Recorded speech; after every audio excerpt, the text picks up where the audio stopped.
Olá. Se alguém cai do teu lado e tu desconfia que ele está tendo um derrame, o que que tu tens que fazer? É, o que que é o derrame? É AVC? É a mesma coisa? O AVC, que é o acidente vascular cerebral, é uma doença silenciosa, né? A gente sabe, merece muita atenção. Especialistas são unânimes em destacar a importância da velocidade no atendimento, assim que surge o primeiro sintoma. Reconhecer esses sinais de alerta, tomar uma atitude, pode fazer muita diferença na sobrevida de um paciente e na sua qualidade de vida depois do incidente, pós-tratamento. Então fique atento.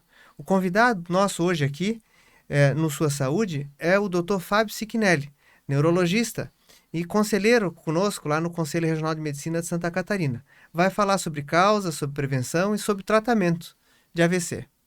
Bem-vindo, Dr. Fábio. Prazer estar aqui contigo. Muito obrigado, Eduardo. É um prazer estar aqui também. Me conta, popularmente as pessoas falam em derrame. Teve um derrame. Os especialistas falam em AVC. É a mesma coisa? Em tese é a mesma coisa, se bem que a gente tem tipos diferentes, né? Então, no popular é muito mais conhecido como derrame, mas de forma mais científica a gente trata como um acidente, né? Porque nada mais é do que um acidente circulatório e que afeta a parte vascular do cérebro. Então, um acidente vascular cerebral, né? Tu já Mas antecipaste que tem dois tipos. Quais então são as causas, né? Bom, primeiro assim, que tipos são esses, já que tu bom, já levantasse essa bola? vamos falar então como é que funciona a circulação cerebral, né? O cérebro é um tecido muito nobre que demanda muito oxigênio e energia, então ele tem que ter uma circulação muito eficiente, de modo contínuo, sem interrupções. Quando a gente tem um extravasamento de sangue, seja para dentro ou para fora do cérebro, nós estamos falando de um AVC hemorrágico, tá? Esse é um dos tipos de AVC, é o menos frequente, no entanto, um AVC de alta gravidade, mais ou menos 15 a 20% são desse tipo. E o que sobra, né, 80, 85%, são os chamados AVCs isquêmicos. Isquemia é quando o tecido sofre com a falta de oxigênio e de energia. Então há uma interrupção do fluxo sanguíneo numa determinada região do cérebro e isso vai gerar uma morte celular, uma morte de neurônios, né? Então, por isso que você iniciou bem falando do tempo, a gente tem um tempo curto em relação a tratamento. Tá, a importância de as pessoas entenderem como funciona um AVC, do seu reconhecimento, que nós vamos falar aí de sintomas, né? Para que o atendimento possa ocorrer da forma mais rápida possível. Por que que uma pessoa pode ter isso? Quais as causas de ter AVC? Esse é um ponto extremamente importante, né? As causas são muito diferentes, diversas, só que para quase 90%, 87% estima-se que são causas todas preveníveis. Então, esse esclarecimento é extremamente relevante, né? Nós temos AVCs em pessoas mais jovens e em pessoas de mais idade. Então, o nosso ponto de corte é mais ou menos 60 anos. 2/3 vão ocorrer depois dessa idade e 1/3 antes. Então, a própria idade já funciona como um fator causal, não ela em si, mas as condições de saúde que acompanham o avançar da idade. Então, na idade mais avançada, são comuns as doenças crônicas. A hipertensão, o diabetes, o tabagismo, a obesidade, o sedentarismo, os hábitos de vida irregulares, né? Excesso de álcool, cigarro, má alimentação, poluição. E nas condições de pessoas mais jovens, importa às vezes algumas doenças que não são tão comuns como as doenças crônicas, mas que também oferecem risco, né? Doenças cardíacas congênitas, traumas vasculares também podem estar relacionados, algumas infecções, por exemplo, infecções de válvulas cardíacas, enfim, a exposição a algumas drogas e medicamentos. São condições menos frequentes, menos comuns, mas também são importantes. E causas até genéticas são elencadas. Então, no jovem, fica mais frequente as causas mais hereditárias, ou, né? E nesses É, idosos aí, é, as doenças relacionadas a hábitos de vida, então, que são mais preveníveis, né? Tu sim, citasse aqui várias condições, e aí a gente falou sobre o cigarro, já falamos aqui no Sua Saúde sobre exercícios físicos, e agora, então, quer dizer, é, tratamento de doenças preveníveis, obesidade, sedentarismo, cuidado do diabetes, cuidado da pressão alta, isso aí vai evitar de ter AVC, né? exato. O AVC é uma doença de alto impacto, seja em termos de aumento do risco de morte, aumento do risco de incapacidade, extremo gasto dos recursos de saúde, uma doença que afeta uma grande parcela populacional. E quando a gente fala de quase 90% de causas preveníveis, isso é extremamente relevante em termos de políticas públicas, né? E aí a importância de campanhas, esclarecimentos, de ações das próprias políticas de saúde para tentar fazer uma mudança desses patamares que, infelizmente, vem crescendo ultimamente. Então, cigarro, sedentarismo e quais as doenças principais que podem impactar de a pessoa cuidar, tratar e que com isso conseguir prevenir o AVC? Acho que se for por ordem de frequência, a primeira delas é a hipertensão, né? A doença mais associada a AVC, mais de 50% dos casos de AVC isquêmico estão associados a pessoas hipertensas. E depois vem um pool de todas as outras, né? O diabetes é uma doença de grande relevância, as alterações de colesterol, né? Então, um aumento do colesterol ruim é bastante associado.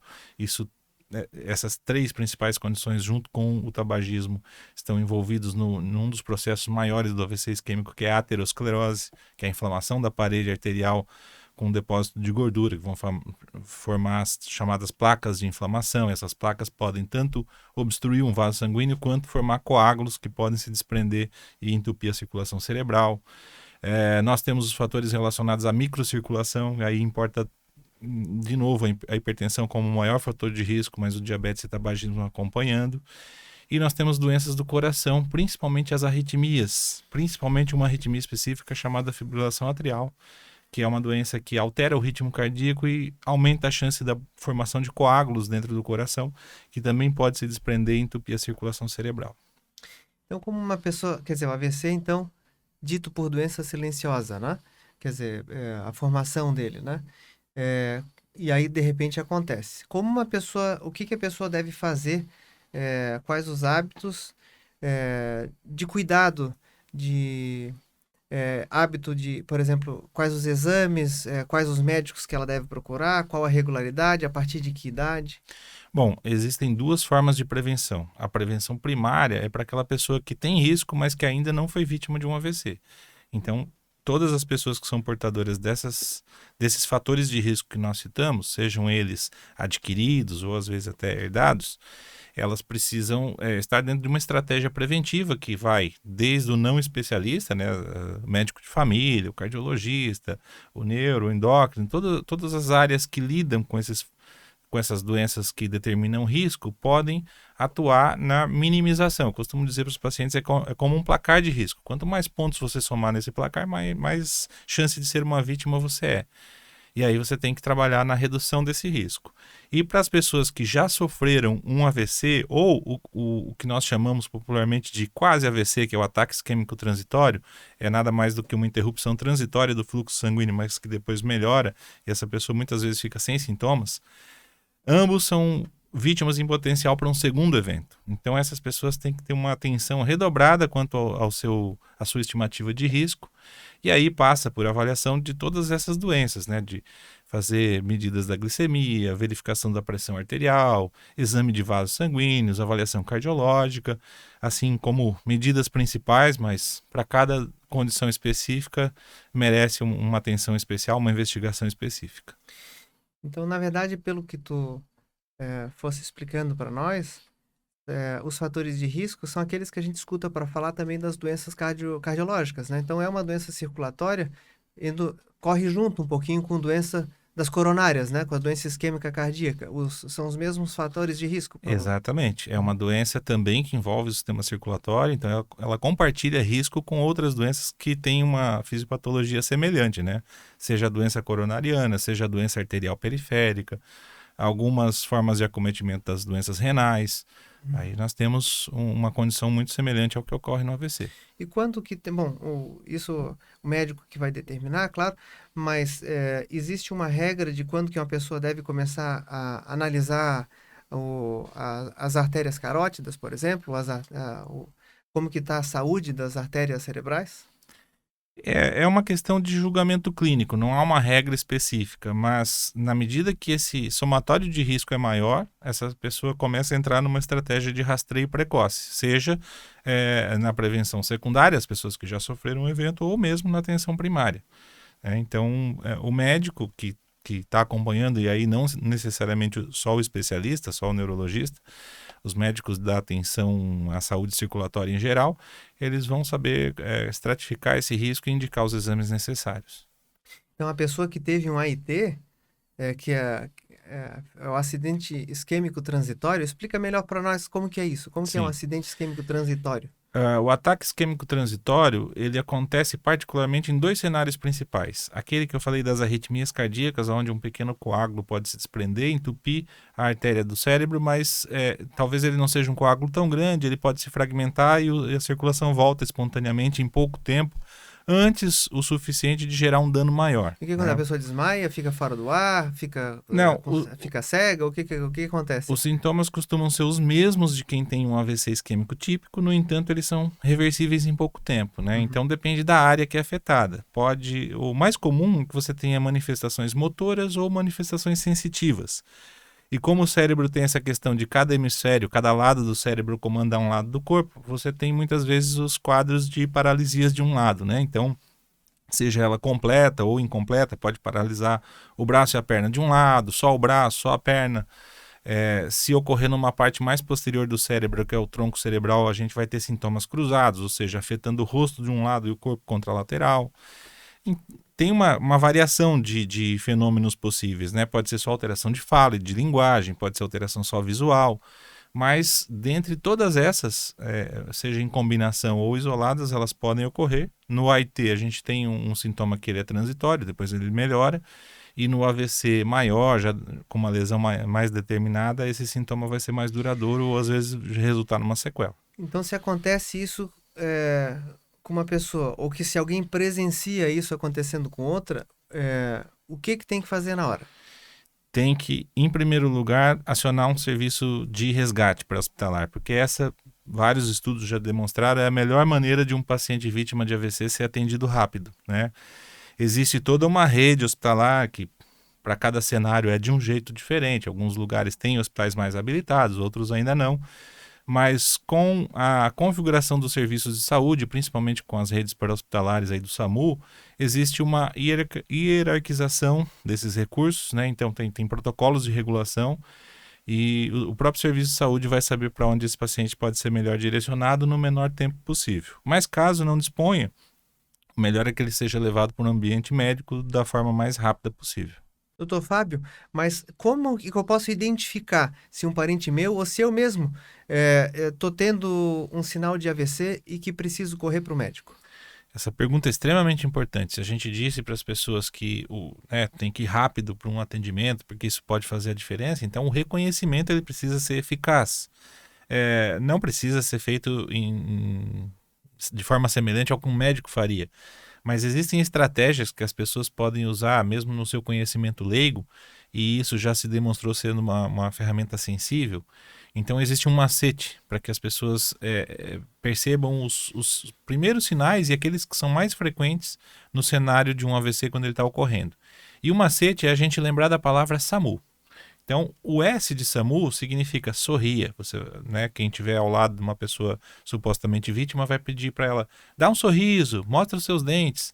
Se você tiver uma simetria entre um dos lados do rosto e outro, não importa qual lado é a fraqueza, não faz diferença. Mas se há uma evidente assimetria, você já tem um indício de uma alteração.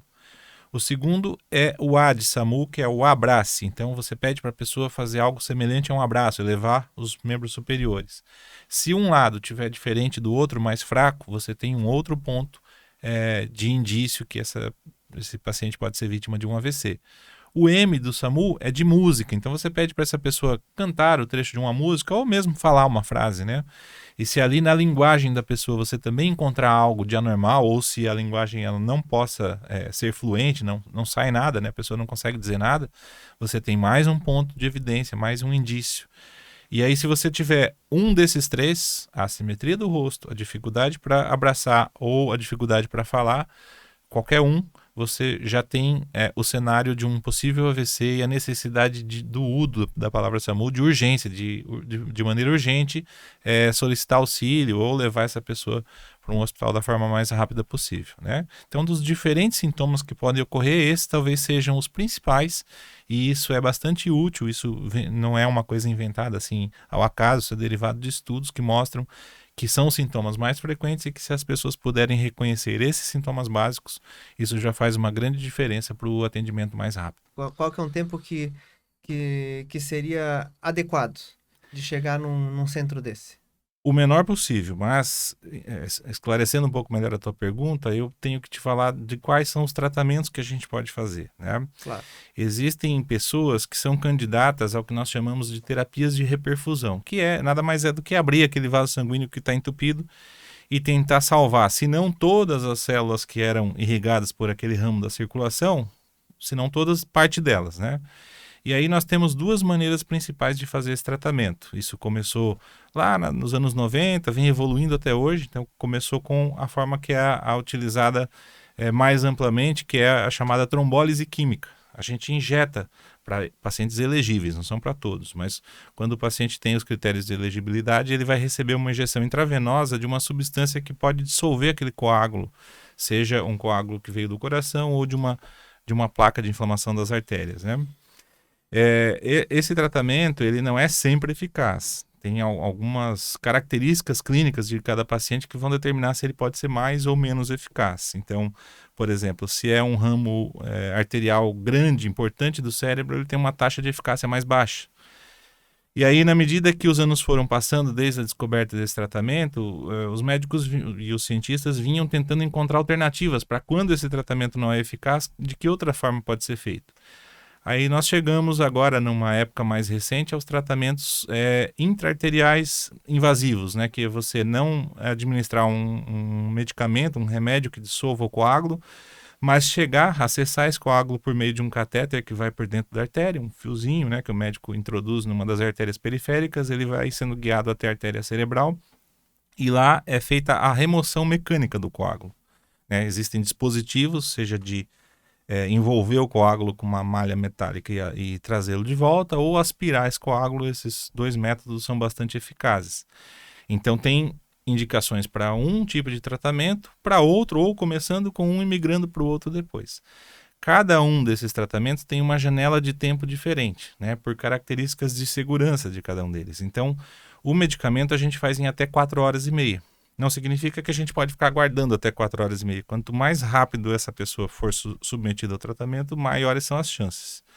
Mais célula salva. Mais tecido cerebral é salvo do processo da isquemia, que é a morte celular. E, consequentemente, menor a chance de sequela.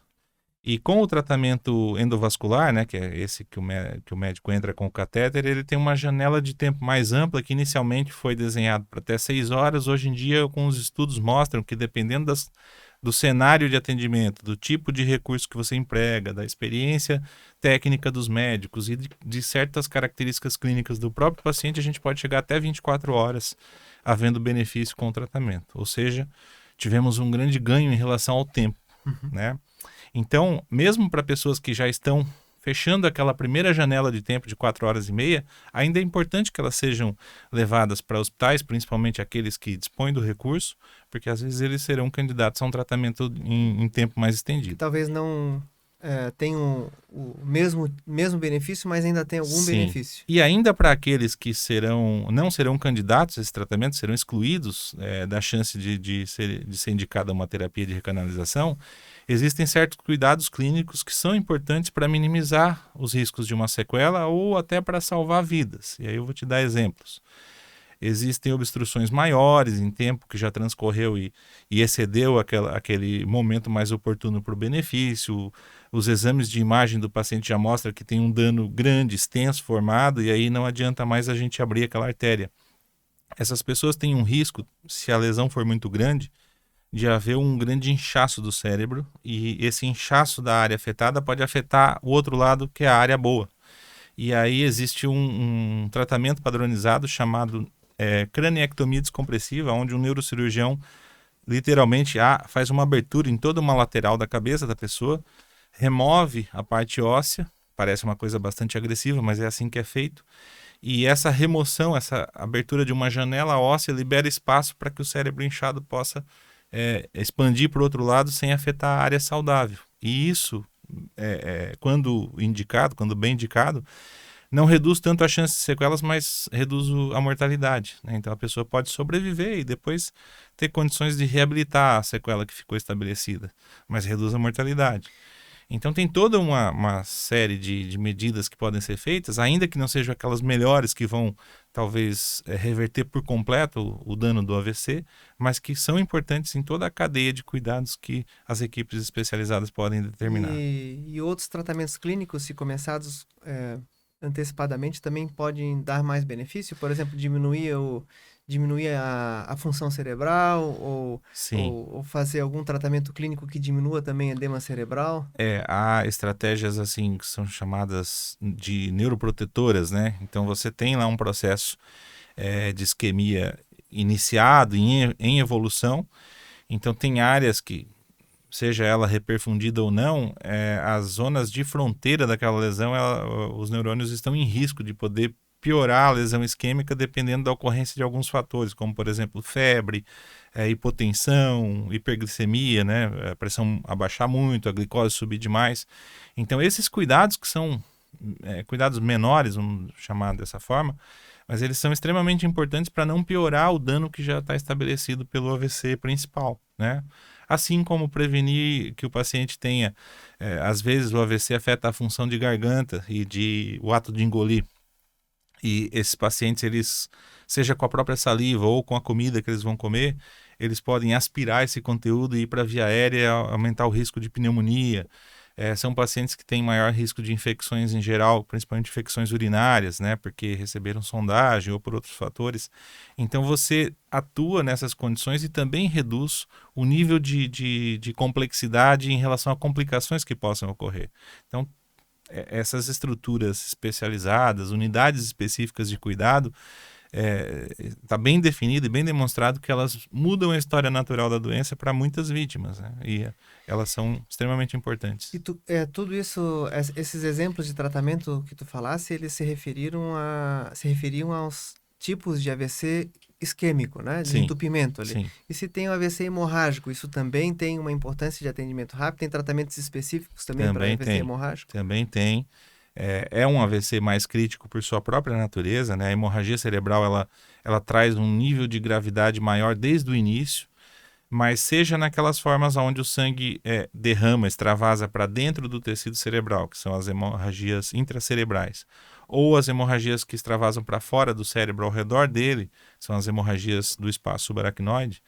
Elas, sendo doenças muito graves, elas requerem muitas vezes cuidados intensivos desde o início. Então, esses pacientes são muito candidatos à internação em centros de terapia intensiva. E lá eles vão receber cuidados de controle da pressão arterial, às vezes eles precisam ficar sedados sob ventilação mecânica, e vão receber manejos clínicos que também são um pouco semelhantes ao que ocorre no AVC isquêmico, no sentido de reduzir complicações. E essa estrutura de recebimento desse paciente nos nossos serviços públicos de saúde, ela está escalonada, está estruturada aqui em Santa Catarina? Como que tu avalias? Ela está melhorando muito, mas temos muitos pontos a evoluir. E aí não é só aqui em Santa Catarina, mas no país todo, né? Uhum. Por exemplo, falando nas definições políticas públicas, os primeiros tratamentos, que é a trombólise química, ela entrou em uso no mundo afora dos anos 90 para cá. 96 foi publicado o primeiro estudo e daí para frente no mundo todo esse tratamento já foi sendo utilizado. No Brasil foi chegando mais devagar. Políticas públicas que realmente efetivam esse tratamento em termos de custeio, disponibilização dos recursos, organização da estratégia, a gente só teve uma primeira diretriz publicada em 2012, né? E mesmo assim, essa diretriz foi estabelecida, mas o credenciamento de centros ele veio acontecendo de modo lento, porque não é simples, né? Não é só uma questão de financiamento ou de vontade e interesse. Você precisa de recursos avançados, você precisa de hospitais de porte maior, não dá para fazer, pelo menos o tratamento mais avançado não dá para ocorrer em hospitais de nível primário, né?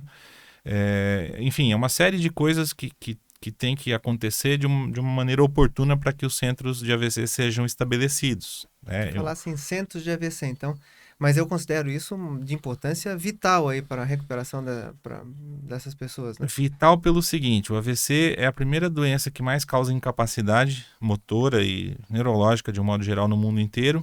E em alguns países, como aqui no Brasil, ele costuma ser ou a primeira ou a segunda causa de mortalidade. Aqui, por muito tempo, a gente teve as doenças cardiovasculares como líderes. Houve toda uma evolução da estratégia de tratamento das doenças cardiovasculares e elas passaram a perder a liderança para o AVC, principalmente o AVC isquêmico. Do início das políticas públicas para cá houve uma redução e agora, de 2020 até hoje, com as questões da pandemia, nós tivemos de novo uma complicação dos números e o AVC voltou a ser a primeira causa de mortalidade no Brasil. Em países que a gente tem isso melhor estruturado, como por exemplo os Estados Unidos, que tem mais centros disponíveis, a coisa já andou um pouco mais rápido por lá, o AVC é a quinta causa de morte, né? Então, é nítido que atender melhor esses pacientes causa uma grande diferença em relação aos números. Então, para o nosso legislador e para os nossos definidores de políticas públicas, fica um forte recado aqui, Dr. Fábio. Os números confirmam tudo o que eu estou falando. E depois que esse paciente é atendido, vamos supor, o paciente é bem atendido e fica com uma certa sequela. Também, assim, a recuperação dele faz diferença se ele tem um bom atendimento depois? É um atendimento multidisciplinar? Como que se dá esse resgate das funções cerebrais numa pessoa que está se recuperando de um AVC? Bom, a reabilitação neurológica pós-AVC, ela envolve muitas frentes. Primeiro de tudo, vai depender do nível de gravidade do AVC que a pessoa teve. Pode ir desde uma paralisia temporária da mão, de uma alteração menor da fala, até uma paralisia completa de todo um lado do corpo e a perda total da capacidade de caminhar, de falar, de engolir. Então, você tem níveis de complexidades que variam em relação a isso, a gravidade da própria sequela. E aí a gente eu já comecei a citar quais medidas talvez serão necessárias. São pacientes que precisam muito, o carro-chefe da reabilitação eu diria que é a fisioterapia, mas a gente precisa de fonoaudiólogo para tratar de questões relacionadas à fala e deglutição, de terapeuta ocupacional para prevenir complicações posturais, de psicologia, porque a gente fala muito das sequelas motoras, mas tem também as grandes mudanças em relação à cognição, a comportamento, a ciclo diário, às vezes não só da vítima, mas de toda a família que entra na rede de cuidados e o impacto que, por exemplo, alguém que ela é responsável pela renda principal da casa sofre um AVC, isso tem impacto na família como um todo, né? Então a psicologia tem o seu papel, a enfermagem na questão de cuidados, feridas, cuidados de pele, e a equipe médica, né, como talvez núcleo principal, mas não a peça mais importante de modo isolado, na avaliação clínica, definição das estratégias farmacológicas, né? Em alguns casos, recursos mais avançados podem ser aplicados, como injeção de toxina botulínica em uma sequela do AVC que nós chamamos de espasticidade, que nada mais é do que aquelas contraturas dos músculos afetados, que as pessoas desenvolvem posturas anormais, a colocação de órteses e próteses, uso de cadeira de rodas, enfim, uma série de coisas que não é uma equipe só que determina. É muito importante que exista um sistema integrado quando você não pôde, infelizmente, reverter a sequela lá no hospital, para que depois, na continuidade do cuidado extra-hospitalar, essas pessoas possam receber os melhores recursos em relação à reabilitação. Doutor Fábio, qual a tua dica final de saúde relacionada a esse tema para o nosso ouvinte? Bom, por mais que os tratamentos tenham evoluído, os tempos de tratamento tenham ampliado, talvez não na velocidade que a gente gostaria, mas as próprias políticas públicas e recursos de estrutura têm melhorado, ainda fica como mensagem principal esse ponto de que o AVC é uma doença prevenível. Em poucas circunstâncias, né, excluindo-se lá uma doença genética, você não pode fazer muita coisa. Mas em todo o restante, algum nível de modificação você pode atuar e fazer antes que o AVC aconteça, ou naquelas pessoas que foram vítimas de um AVC menor ou de uma isquemia transitória, um cuidado extremo, porque num período curto de tempo elas são vítimas de um segundo evento e isso pode ser modificado. Então a grande mensagem é que a gente precisa pensar no AVC como uma doença prevenível. olhar o perfil de risco, sejam os médicos em relação aos seus pacientes e a própria população em relação às doenças que possam ser prevenidas, para não chegar no nível de depender de um cuidado mais complexo, porque isso é sempre mais difícil, né? O tratamento e a reabilitação é mais complexa do que a prevenção. Nós devemos investir muito em prevenção. Muito obrigado pelas dicas aí, doutor Fábio. E acredito que aprendemos muito, né? Vamos nos cuidar, né? O episódio de hoje trouxe um alerta importante. Então, fique atento aos sinais, haja rapidamente, assim que identificar a ocorrência de um AVC e se previna. Fique atento também à sua saúde. Procure pelo link desse e outros programas no portal do SCC10 e nas redes sociais do Conselho. Temos muito mais conteúdos de qualidade que pode ajudá-lo a proteger a sua saúde. Até breve!